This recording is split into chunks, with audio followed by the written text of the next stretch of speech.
What you just saw were the dinosaurs about which all of us fantasize, be it a 5-year-old person or be it a person who is as old as the fossils of the dinosaur themselves.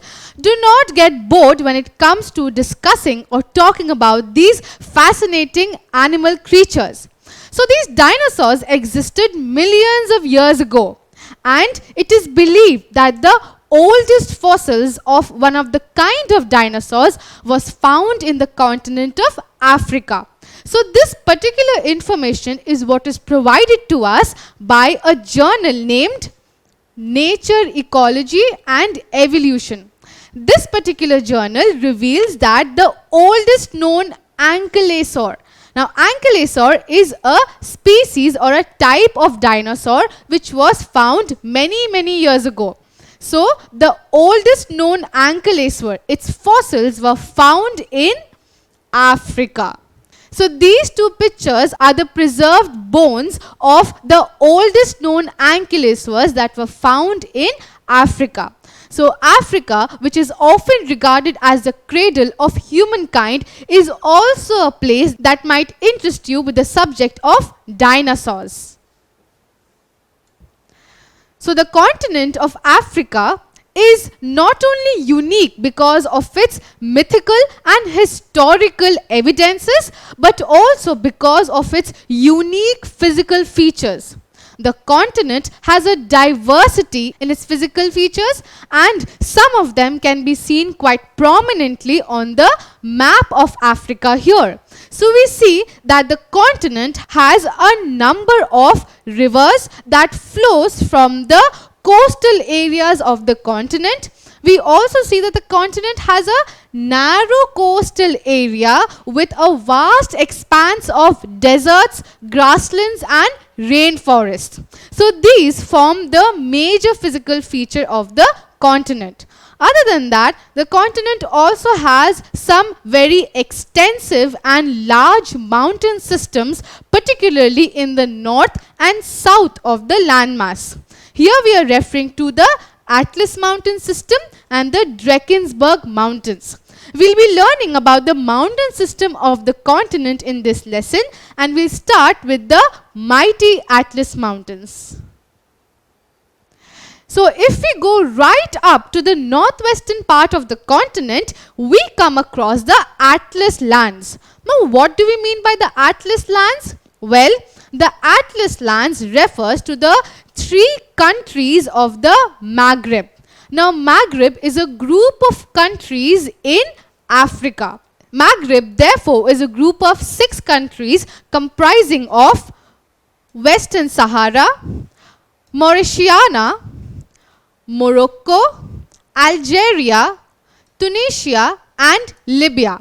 So out of these 6 countries, 3 of them, namely Morocco, Algeria and Tunisia, are often regarded as the Atlas lands. Why so? Because of the presence of the Atlas mountain range. So the Atlas mountain range that spreads across or extends across the 3 countries of Maghreb acts as a geological backbone to these 3 countries. Right? So these 3 countries, which are often regarded as the Atlas lands, is because it derives their name from the presence of the Atlas mountain range, that is the largest mountain range in the northern part of the continent. The Atlas mountain system is a complex of not one but many massifs that may include mountains, plateaus and also lowlands. Now this mountain system extends for a distance of 2,250 kilometers across these 3 countries. Let's learn more about this important and significant mountain range. So the Atlas mountain system comprises of a range of parallel mountains that falls within the Atlas mountain system, or that together forms the Atlas mountain system. So we see that the parallel mountain ranges in the northwestern part of Africa, as we saw in the previous map, that overlooks the Atlantic Ocean to the west and the Mediterranean Sea to the north, are called the Atlas mountain system. Now to start with the Atlas Mountain System, we could first refer to Tel Atlas. So Tel Atlas forms the northern portion of the Atlas Mountain System and acts as a barrier against the moisture-laden winds that comes from the Mediterranean Sea. Therefore, this region comprises of dense forest. So right below the Tel Atlas, we have a desert influence over much of the region, giving rise to the Saharan Atlas. Now, Saharan Atlas again comprises of shorter ranges that may include the Saur Mountains, the Amur Mountains and the Ould Nail Mountains, right? Now, these short ranges within the Saharan Atlas are sandwiched between two mountain ranges of the Atlas Mountain System, namely the High Atlas Range to the west and the Orus Mountains to the east. Now, the Orus Mountains are a group of fold mountains and all of them are snow-capped mountains. On the other hand, the High Atlas Range has the highest peak of the Atlas Mountain System, that is Mount Tobkol. Now, other than these, we also see a half-moon shaped arc mountain to the very north of the continent or the Atlas Mountain System, that is the Eyre Reef. So these form a complex of mountains and masses that together form the Atlas Mountain System. Now it is often said that the Atlas Mountain System are friends of the Himalayas in India and the Alps in Europe. Now why do you think it is so? Well, it is often regarded as their friends because it, along with them, a young fold mountain range. Now, what do we mean by a fold mountain range? It means that they are fold mountain ranges that have a recent origin. Now, a question that might come to your mind is that what do we mean by fold mountains and how are they formed? Well, fold mountains are a result of tectonic movement. So when two tectonic plates converge against each other or collide against each other, they led to the crumbling up of the upper layers that eventually leads to the formation of the fold mountains. The Atlas Mountain System were formed in this similar manner. So the Atlas Mountain System are young fold mountains that were formed due to the prolonged collision between the Eurasian and African plates. So the prolonged collision led to the formation of fold mountains, that is the Atlas Mountain System. So this young fold mountain system also has a uniqueness in its landscape as well as vegetation. It is said that good soil is very sparse in higher altitudes of the Atlas Mountain System. Other than that, the region or the soil of the Atlas Mountain System in the higher altitudes are prone to frequent erosion because of the scarcity of vegetation over much of the landscape. So vegetation is quite limited in the higher altitudes of the Atlas Mountain System with higher forms of erosion. Another reason for the continuous erosion is the deforestation that is carried out for agricultural purposes. What is mostly found in the soil of Atlas Mountain System are rock debris and other materials that are renewed by frequent landslides. Now, if we talk of animals, even they are in retreat. So, the most common animals found in the Atlas Mountain region are camels, herds of boars, some tribes of monkeys and also few jackals. But besides all that, we cannot do away with the fact that the Atlas Mountain System is known for its natural beauty and it plays a significant role as a mountain system for the continent of Africa. Now, as I mentioned in the previous map also, that the highest peak of the Atlas Mountain System is Mount Tobkol. So Mount Tobkol as part of High Atlas is the highest peak of the Atlas Mountain System, and this peak is found in the country of Morocco. Is an image that shows you Mount Tobkol. Now Mount Tobkol, besides being the highest peak of the Atlas Mountain System, because it provides with striking mountain sceneries and lush valleys. So before we proceed with our lesson, could you help me answer this simple question? Mount Topkol is the highest peak of which of the following mountains? Is it Drakensberg or Atlas or Kilimanjaro? Well, the correct answer is Atlas. So Mount Topkol is the highest peak of the Atlas Mountains. Now, after taking a look at the beautiful Atlas mountain system in the north, let's travel down to the Drakensberg in the southern portion of the continent. This mountain range is known for its natural beauty and is home to the world famous wildflowers. So the Drakensberg is the longest mountain range in South Africa that extends from the northeast to the southwest of the southern portion of the continent for 1,125 kilometers. So Drakensberg is another significant mountain range found in the southern portion of the continent in the country of South Africa, and here it extends for about 1,125 kilometers, making it the longest mountain range in the country of South Africa. Now, what comes first to your mind when you see this picture? Your eyes first strikes the red pen that draws along the edges of the Drakensberg mountain. Don't you think it resembles something that we have already seen? Well, it simply resembles the dragons or the dinosaurs. So the Drakensberg is often or more famously known as the Dragon Mountains. Why so? Because the edges of these mountains are quite similar to that of a dragon. Now, there's another fact that puts legitimacy to the title of Draken's Mountains, that is the remains of the dinosaurs that were found in the Drakensberg region. So, it is the early Dutch settlers of South Africa who called this range as the Drakensberg Mountains. And this is simply because of the dinosaur remains that were found here.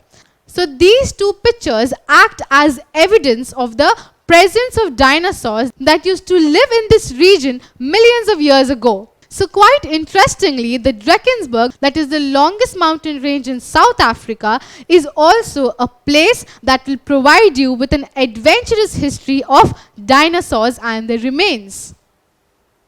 Now, the Drakensberg Mountains, that are known for its natural beauty and is world famous for its wildflowers, also has some unique fauna.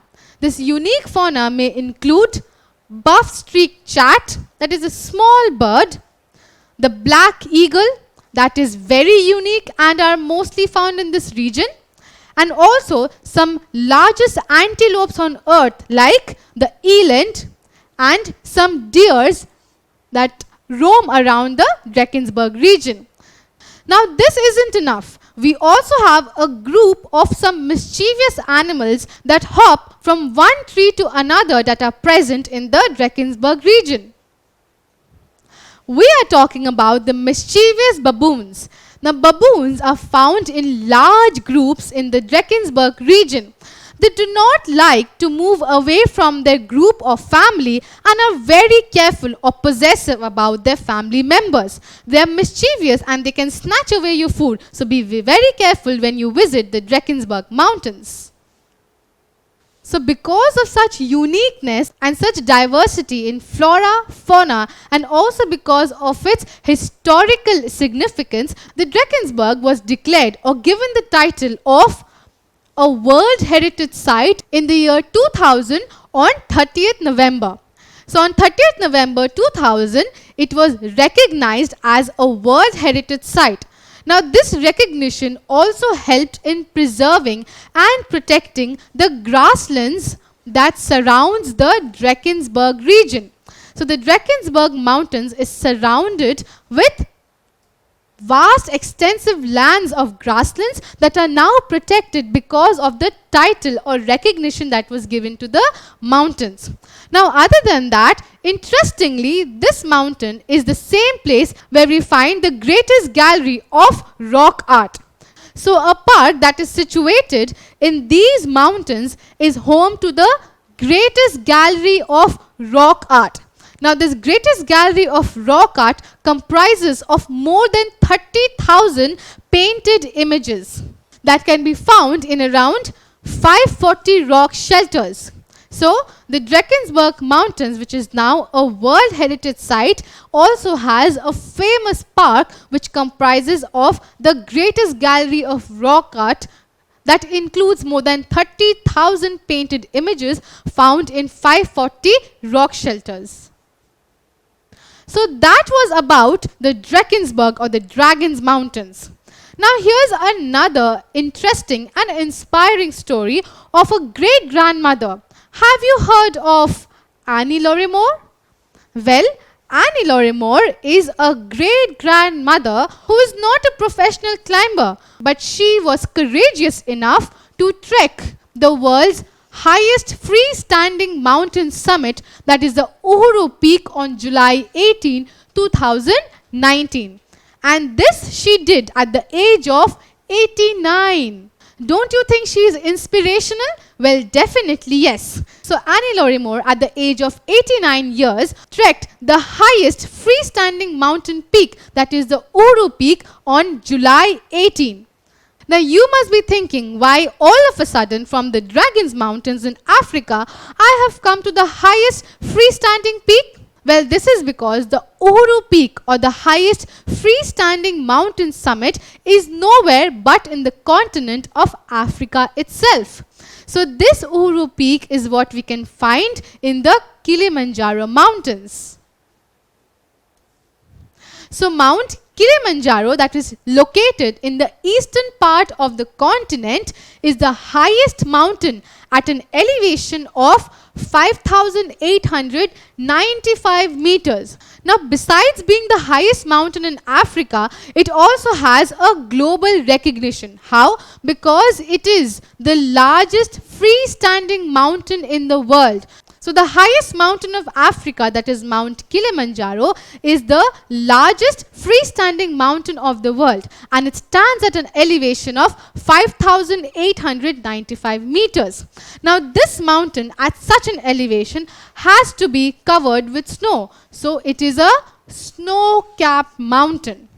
So here is an image that shows you the Kilimanjaro. Now the Kilimanjaro is not a regular mountain. It is a volcanic mountain and is dormant in nature. Why dormant? Now, other than being the highest mountain of Africa, Mount Kilimanjaro is a significant volcanic mountain which last erupted around 200 years ago. So around 200 years ago, Kilimanjaro had erupted, and it is a significant volcanic mountain in the eastern part of the continent. Now Mount Kilimanjaro, that is a volcanic mountain, has three volcanic peaks or three volcanic cones. Now three volcanic cones are Mawenzi, Shira and Kibo. Now out of these, Mawenzi and Shira are the two extinct volcanoes, while Kibo is a active volcano, and it is also the highest peak of Mount Kilimanjaro. So Mount Kilimanjaro has three volcanic peaks, that is Mawenzi, Shira and Kibo, and out of these three, Kibo is the highest peak of Mount Kilimanjaro. Now, other than Kilimanjaro, that is a significant volcanic mountain in Africa, two other volcanic mountains in the continent of Africa are Mount Kenya and Mount Elgin. But these two mountains are extinct volcanic mountains found in the eastern part of Africa. So this is Mount Kenya and this is Mount Elgin, and both of them, as we can see on the map, is situated in the eastern part of the continent and are extinct in nature, that is, they will not erupt again.